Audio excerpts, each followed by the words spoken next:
अस्सलाम वालेकुम नाज़रीन, खबर की असल खबर के साथ समीर कुरैशी आपकी खिदमत में हाजिर है। यूनान में कश्तियों के हादसात के बाद FIA ने तमाम एयरपोर्ट्स पर बड़ी कड़ी चेकिंग और सख्त निगरानी शुरू कर दी है। इसी दौरान अब एक इंसानी स्मगलरों का एक और गिरोह बेनकाब हो गया है। गुज़िश्ता साल लाहौर से विजिट वीज़े पर एक नौजवान उमर उस्मान वो विजिट वीज़े पर लाहौर एयरपोर्ट से सेनेगल गया था और उसको एजेंट ने यूरोप भेजने का झांसा दिया था और 25 लाख रुपए तलब किए थे। जब ये सेनेगल पहुंच गया तो इसके वालिद ने उस एजेंट को 25 लाख रुपए अदा कर दिए। वादा ये किया गया था कि उसको कानूनी तौर पर बाय एयर जो है स्पेन भेजा जाएगा, लेकिन वहाँ हुआ यूँ कि इसका पासपोर्ट ज़ब्त कर लिया गया और पासपोर्ट ज़ब्त करने के बाद उसे गैर कानूनी तौर पर समंदर के रास्ते यूरोप भेजने की तैयारी शुरू की गई, लेकिन उसने इनकार कर दिया। इनकार पर उसे जाली स्टैंप लगाकर यूरोप भेजने की कोशिश की गई, लेकिन वो नाकाम रहे, वो न जा सका। उसके वालिद ने 25 लाख रुपए चौधरी तैमूर को अदा किया, जिसने तमाम चीज़ों का तय किया था कि उसको यूरोप तक कानूनी तौर पर पहुंचा दिया जाएगा, लेकिन न पहुंचाया जा सका। चौधरी तैमूर जो एजेंट था वो मुसलसल उसके राब्ते में रहा, लेकिन जो वादे उसने किए थे कि बाय एयर कानूनी तौर पर उसे यूरोप भिजवाएगा, स्टैम्प भी लगा ली, लेकिन वो न जा सका। और फिर वो अब वापस वतन आने का फ़ैसला किया और वतन आया तो FIA इमिग्रेशन ने उसे रोक लिया। तो कई अहम इंकशाफात सामने आए हैं।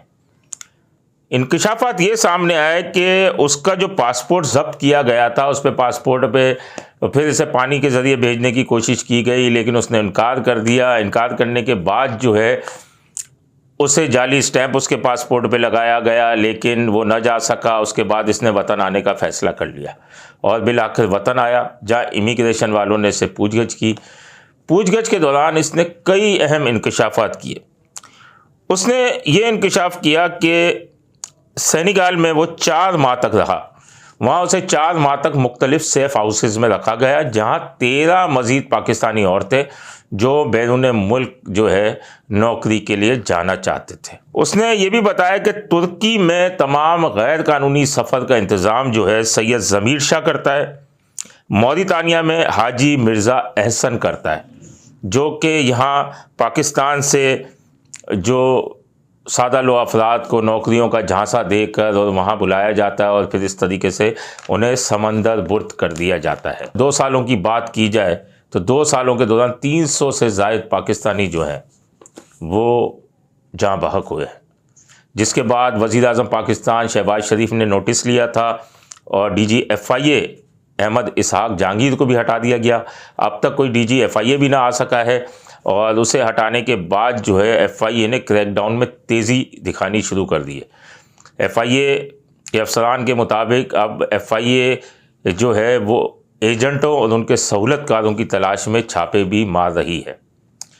तो बराए मेहरबानी जो ये सुहाने ख्वाब देखते हैं कि बैरून मुल्क जाकर मुलाजमत करेंगे, अपने घर की किफ़ालत करेंगे, लेकिन वो जान से भी चला जाते हैं, तो इस जान से चले जाने से अच्छा ये है कि अपने मुल्क में कोई रोज़ी रोज़गार का काम कर लिया जाए। इनको लाखों रुपए भी देते हैं और नतीजा भी सिफर आता है।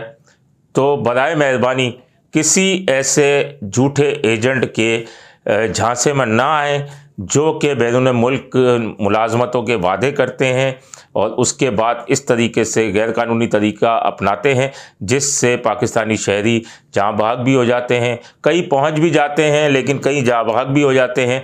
जाँ बहक वही होते हैं जो सामने आते हैं, कई पहुंच भी जाते होंगे, लेकिन इस तरीके से जान को हथेली पर न रखें। घर वालों की बड़ी उम्मीदें होती हैं इन लोगों के साथ, अपने घर वालों का ख्याल रखें और इस तरीके से झूठे एजेंटों के झांसे में ना आए। हम इस ज़िम्न में मज़ीद भी आपको इंकशाफात करेंगे। अपने होस्ट समीर कुरैशी को इजाज़त दीजिए। अल्लाह निगहबान। Z110 न्यूज, खबर की असल खबर।